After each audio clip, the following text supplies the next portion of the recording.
Hello. जय हिंद दोस्तों आज हम लोग देखने वाले हैं एसएससी जीडी के लिए जीके के महत्वपूर्ण प्रश्न जो पिछले वर्ष परीक्षा में पूछे गए प्रश्न हैं दोस्तों। और सभी अति महत्वपूर्ण प्रश्न हैं। इन सब प्रश्नों को आप लोग अच्छे से याद कर लीजिएगा दोस्तों।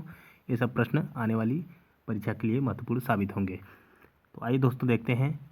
पहला प्रश्न है, भारतीय उपमहाद्वीप मूलतः किसका एक अंग था? जुरैसिक लैंड का, Gondwana land, Aryabhata land, Angara land. तो इसका आंसर होगा दोस्तों option number B, Gondwana land का भाग था। अगला प्रश्न है,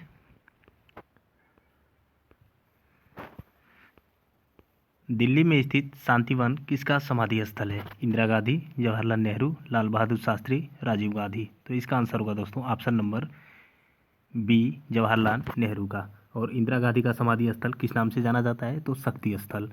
लाल बहादुर शास्त्री का किस नाम से जाना जाता है? विजय घाट। और राजीव गांधी का समाधि स्थल किस नाम से जाना जाता है?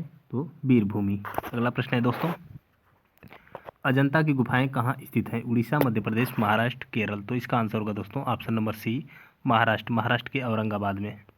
अगला प्रश्न है, सालार जंग संग्रहालय कहाँ स्थित है? मुंबई, हैदराबाद, जयपुर, लखनऊ। तो इसका आंसर होगा ऑप्शन नंबर बी, हैदराबाद में। अगला प्रश्न है दोस्तों सभी पूछे गए प्रश्न एसएससी जीडी के एग्जाम में ही। इन सब प्रश्नों को आप लोग अच्छे से याद कर लीजिएगा। और चैनल को प्लीज़ सब्सक्राइब कर लीजिए अगर आप नए हैं, क्योंकि जीके और हिंदी की वीडियो आपको डेली अपलोड होती रहेंगी एसएससी जीडी के लिए। निम्नलिखित में से कौन सा नृत्य स्त्री पुरुष दोनों के लिए है? गरबा, घूमर, धूमर, गैर, घुड़ला। तो इसका आंसर होगा ऑप्शन नंबर सी, गैर नृत्य। अगला प्रश्न है, पतंजलि का संबंध किससे है? वैशेषिक दर्शन, न्याय दर्शन, सांख्य दर्शन, योग दर्शन। तो इसका आंसर होगा ऑप्शन नंबर डी, योग दर्शन से। अगला प्रश्न है, ब्रह्म समाज के संस्थापक कौन थे?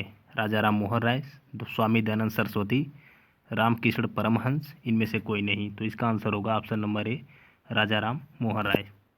अगला प्रश्न है, लोसांग एक उत्सव है जो कहाँ मनाया जाता है? सिक्किम में, अरुणाचल प्रदेश में, या केरल में, या नागालैंड में। तो इसका आंसर होगा ऑप्शन नंबर ए, सिक्किम में। अगला प्रश्न है, एलोरा के गुहा मंदिर किससे संबंधित है? गुहा या गुफा, इन दोनों नाम से जाना जाता है। तो हिंदू धर्म से, या बौद्ध धर्म से, या जैन धर्म से, या हिंदू और बौद्ध दोनों से। तो इसका आंसर होगा ऑप्शन नंबर डी, हिंदू और बौद्ध धर्म दोनों से संबंधित है। अगला प्रश्न है, शक कैलेंडर का पहला महीना कौन सा होता है? चैत्र, भाद्रपद, माघ, वैशाख। तो इसका आंसर होगा ऑप्शन नंबर ए, चैत्र। अगला प्रश्न है, चार मीनार कहाँ स्थित है? चार मीनार कहाँ स्थित है? दिल्ली, हैदराबाद, औरंगाबाद, आगरा। तो इसका आंसर होगा ऑप्शन नंबर बी, हैदराबाद।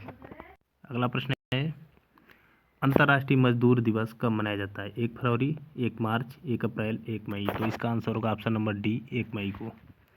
अगला प्रश्न है दोस्तों, नौकरशाही की नियुक्ति की प्रकृति कैसी होती है? तदर्थ, दैनिक भोगी, अस्थाई, अस्थाई। तो इसका आंसर होगा ऑप्शन नंबर डी, अस्थाई। अगला प्रश्न है, गिरनार पहाड़ियाँ कहाँ स्थित हैं? गुजरात, उड़ीसा, गोवा, असम। तो इसका आंसर होगा ऑप्शन नंबर ए, गुजरात में। अगला प्रश्न है, माइकल एंजेलो नामक वायरस विश्व में चिंता का कारण कब बना? 1993, 1996, 1998, 1995। तो इसका आंसर होगा ऑप्शन नंबर ए, 1993 में। अगला प्रश्न है, तोता ए हिंद के उपनाम से कौन जाने जाते हैं? इब्न बतूता, असीम, अमीर खुसरो, तो डी, दयाराम। तो इसका आंसर होगा दोस्तों ऑप्शन नंबर सी, अमीर खुसरो को तोता ए हिंद के नाम से जाना जाता है। अगला प्रश्न है, अमीर खुसरो का वास्तविक नाम क्या था? मोहम्मद खुसरो, मोहम्मद हसन, मोहम्मद खान, इनमें से कोई नहीं। तो इसका आंसर होगा option number B, Mohammad Hasan. अगला प्रश्न है, संगीत की दुनिया में सितार के जादूगर के नाम से कौन जाने जाते हैं? रहीम सेन, त्यागराज, तानसेन, पुरंदरदास। तो इसका आंसर होगा ऑप्शन नंबर ए, रहीम सेन। अगला प्रश्न है दोस्तों, गुरु नानक का वास्तविक नाम क्या था? गुरु, गुरु नानक, नानक, या नरेंद्र नाथ। तो इसका आंसर होगा ऑप्शन नंबर सी, नानक। अगला प्रश्न है, गौतम बुद्ध का वास्तविक नाम क्या था? देवदत्त, सिद्धार्थ, नरेंद्र, इनमें से कोई नहीं। तो इसका आंसर होगा ऑप्शन नंबर बी, सिद्धार्थ। अगला प्रश्न है, स्वामी विवेकानंद का वास्तविक नाम क्या था? विवेकानंद, नरेंद्रनाथ दत्त, देवदत्त, कृष्णदत्त। तो इसका आंसर होगा option number B, Narendranath Datta. अगला प्रश्न है, किसने कहा था कि दिल्ली अभी दूर है? निजामुद्दीन औलिया, फिरोज शाह तुगलक, अमीर खुसरो, त्यागराज। तो इसका आंसर होगा ऑप्शन नंबर ए, निजामुद्दीन औलिया। अगला प्रश्न है, दुख में सुमिरन सब करे, सुख में करे न कोई, यह पंक्ति किसने कही है? सूरदास, तुलसीदास, मीराबाई, कबीरदास। तो इसका आंसर होगा ऑप्शन नंबर डी, कबीरदास। अगला प्रश्न है दोस्तों,